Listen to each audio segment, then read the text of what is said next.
Dum da dum dum. Guys, Sean, fresh from the depths of hell. If you saw my post yesterday, yeah, sewer filtration cleaning, that is one of 40 sites that need to get done. Fortunately, that one, I do not have to go in, but that's coming. So, any case, Pistelle X68. Bolt spring testing continues. So since I've installed that new 50 millimeter bolt spring, I have probably put about 100 rounds through this. Not as many as I would have liked, but of course, work got in the way. And that was with air in the back, HPA, using this rear adapter that my friend from Taiwan sent me. Something strange happened yesterday, and it wasn't, it's the first of its kind, I should say. Now, I fired this launcher rapidly, and what happened is the trigger went dead. And I thought I was like, okay, maybe the linkage came undone, or it jammed, which I have never had a jam in this actually, or the bolt was stuck forward. So I carefully pointed it into the trap. I ejected my magazine. I looked up the mag well. The bolt was reset. In the time that I had done that, I still had left my marker gassed. I thought to myself, well, the bolt is reset. I don't hear any leaks. I put the magazine back in and I pulled the trigger and boom, she fired. So I tried to repeat that test. Again, new magazine, HBA in the rear, bang, bang, bang, bang, bang, and then it went dead after like 3 shots. The trigger went dead. But this time I didn't eject the magazine. I literally waited maybe like 3 or 4 seconds, and guess what? It fired again. So my thinking is, if you know this X68, sometimes when you charge it, if the CO2 doesn't get a good puncture, you get a dead trigger, but it does charge. You can hear it hiss, but it doesn't make that kind of clunk noise. So I'm thinking that me firing so fast, the chamber didn't recharge in time, and it needs time to fill. So those couple extra seconds that I gave it, it fired fine. So I'll continue testing for that, but something to note if you're shooting this launcher and you get a dead trigger in the middle of your session, maybe just wait 5 seconds and try again, safely of course. Not pointing it in the air or at windows or at yourself, because it could be a jam, I don't know. This is just what's happened in my case. Random test with this thing today. This setup with this plug in the rear and CO2 back in the grip. This barrel, which is an MCS 4.5 inch, so it's a factory length barrel. Shooting AR tactical jewels, 8.2 grams. I shot 392 feet per second, which is 58 joules about, with my cut spring. Remember, this is 60 millimeters. So here we are to test the 50 millimeter spring back on CO2, same projectile, same barrel, same everything, just like I said. And let's see what it does.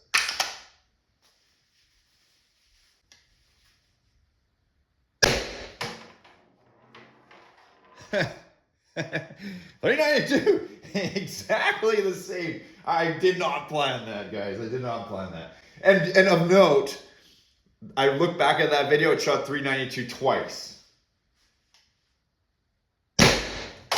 Oh, can't be perfect all the time. But at least I know the 50 millimeter spring is pretty much behaving the same as my cut spring. So that's good news. But our tops there was 392. So that was the 8.2 gram joules.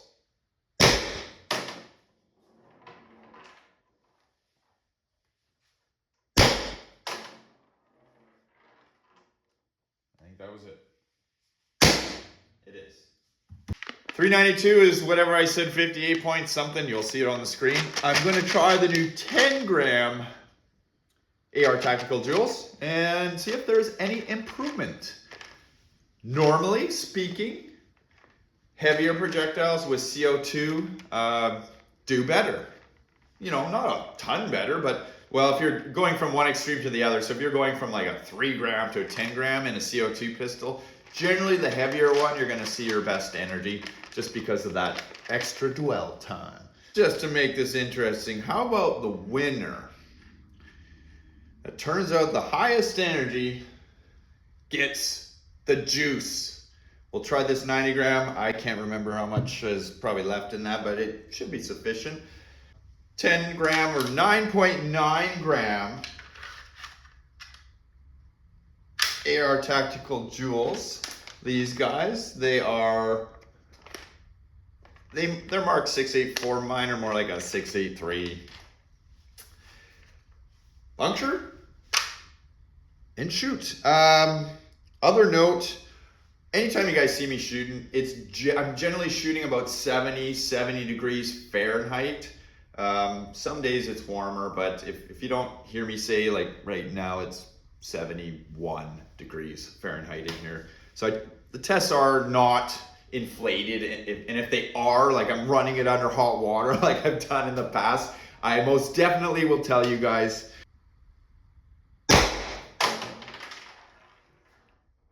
.356. Boy, that is awfully close to 58. Just based on my experience, that's like, I think that's like 56. So the 8 grams still got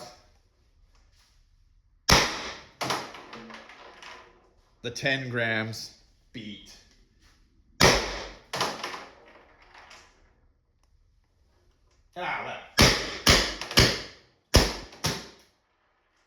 As I said, these 10 grams are more like a 683, and these 8 grams are 685. Bore size does matter.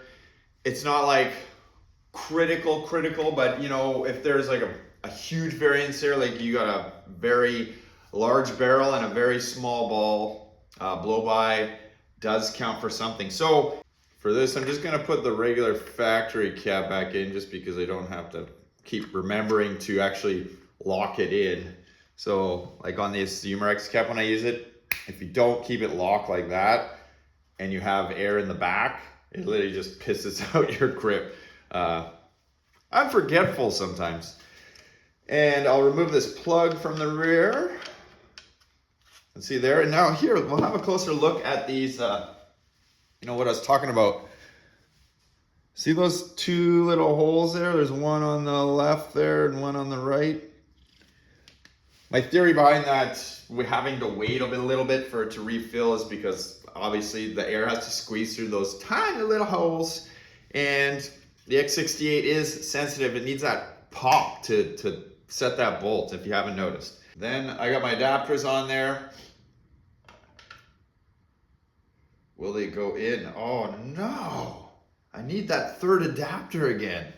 Screw it. I'm pretty sure there's not much 90 gram left in this, so I got this doubled up. I have one of these JT fitting, or like, I bought this like Canadian Tire. So it has a pin valve in it. This on off is from Home Defense 24.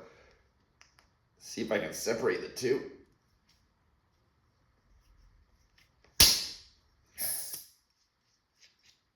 So there you go. This is storable now. I don't know how long this, I've never really stored one of these with this type of pin valve on it for a long period of time. Ooh, that O-ring's getting eaten up there. Well, in that case, I don't need my on off because I'm just gonna screw it right in. Will it clear? Oh yeah, she clears. Now you should hear it click. Or not. Aha. Aha. Aha. The pin in this ASA from my friend in Taiwan is too short to engage that. So there's something I learned today. Try that again. I'll pass that information on. This is why we test stuff. Okay, well, I guess I will need an adapter. Now I'm really screwing around. I always wondered, so with this pin valve on this 90 gram, if I use one of these degassers, which is probably a smart idea, although I have the degasser in the grip, will it just bleed out all this CO2? Come on, like the 6 times the charm now, right? Okay. Oh yeah, she charged. She charged. So it's 8 gram joules for the win. If you kind of notice me, I'm still dinking around with this magazine. I've been promised that the new style is available or will be available for this Carbine kit. I just haven't received it yet, or I haven't heard anything yet, so I'm still kind of at a fidget with that. So I may change this look up a little bit in the meantime because it is kind of annoying. Chrono. All right, 12 grams, best number, 392, 58 joules and some change.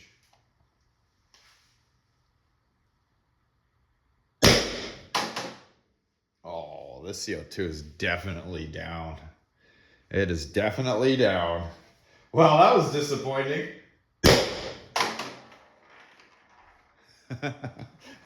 Sorry, guys. Watch all that for nothing. Well, let's try something different, man.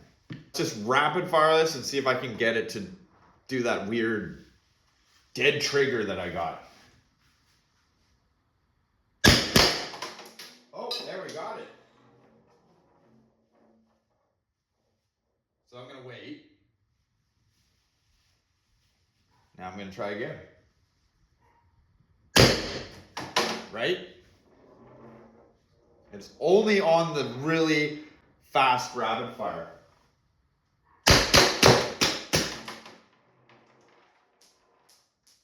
Dead again, but I'm also out of ammo.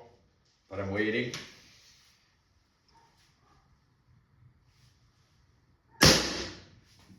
So that may be an issue with the size of the holes in this ASA. This may be an issue just feeding air in the back of the X68. I don't know, because this is the only rear adapter I have. Let's see, will this just degas the whole thing, or will it work like it's supposed to? Hey, look at that, it does. Sorry about the weak 90 gram, guys.